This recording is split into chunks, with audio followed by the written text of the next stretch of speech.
I can't believe they found this guy. Oh, I guess he's on Fox and Friends. That makes sense. Bill Bennett. Bill Bennett is back. And this guy knows odds. Bill Bennett.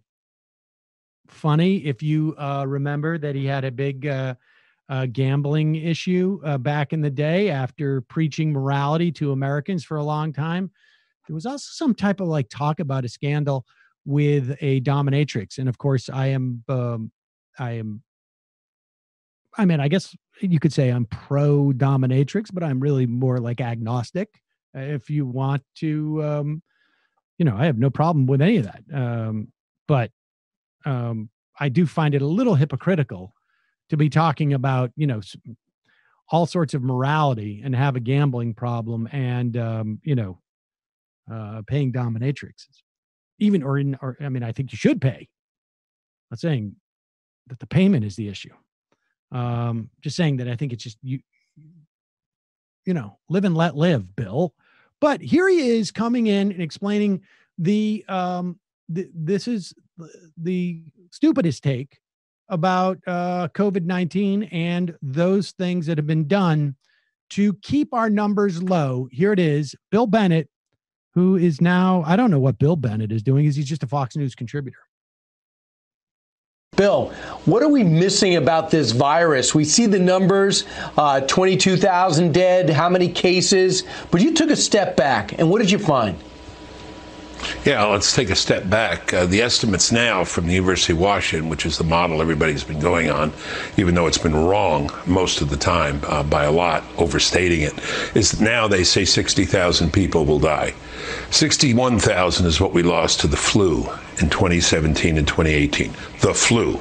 Now, we all regret the loss of 61,000 people, if that's what it turns out to be. I'm going to tell you, I think it's going to be less. And salute all those who are working on the front lines on this, the hospital workers, the nurses, the doctors, et cetera, and the generosity of the American people. But if you look at those numbers and see the comparable, we're going to have fewer fatalities from this than from the flu. For this, we scared the hell out of the American people. We lost 17 million jobs. We put a major dent in the economy. We closed down the schools. You heard Dr. Oz say we probably didn't have to do that. Shut down the churches and so on. This was not and is not a pandemic, but we do have panic and pandemonium as a result of the hype of this. And it's really unfortunate. Look at the facts. It is labeled a pandemic. Pause it for one second. It is labeled a pandemic. It's a pandemic. A couple of things that people should keep in mind. There's flu vaccines, which keep 50% at worst, generally, the people who get them from contracting the flu every year.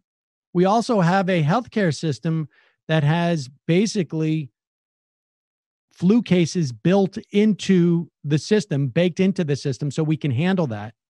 In New York, we missed the ICU threshold up to this point by literally, a couple of dozen beds. But those beds, the ICU patients are not necessarily distributed on their own in a perfect way so that in any given hospital, we don't surpass that ICU bed threshold. All of this was done with strict stay-at-home orders. All of this is done with social distancing. This is the functional equivalent of saying, why did I need fire insurance this year? My house didn't burn down. The reason why these numbers are down, and yes, it's been 2 or 3 months and we've only had 20,000 deaths, only in quotes, is because of the extraordinary measures that we've taken. If we didn't, we would be talking hundreds of thousands, if not millions of people. I mean, surely these idiots must realize that. Or they just, for some reason, really want to make sure that we don't take this seriously, or that it's about the eggheads or the scientists that we can blame. Continue. You also point out that you believe from the number that you're able to see, if you get it, you have a 98% chance of survival.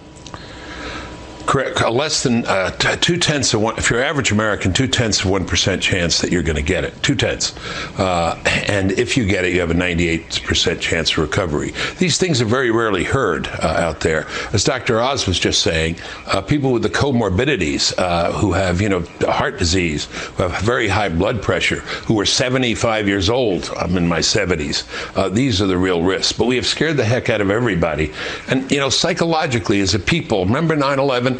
We talked about let's roll. In this one, there's been too much let's roll up in a ball, let's hide under the bed.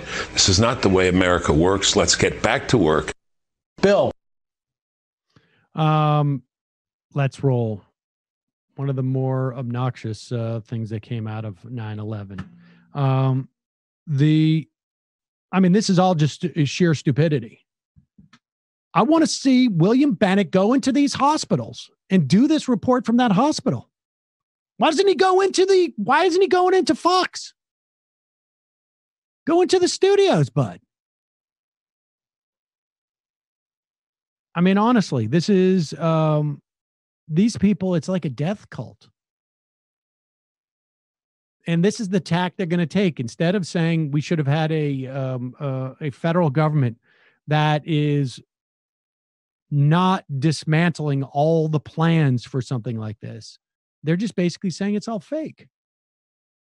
It's nuts.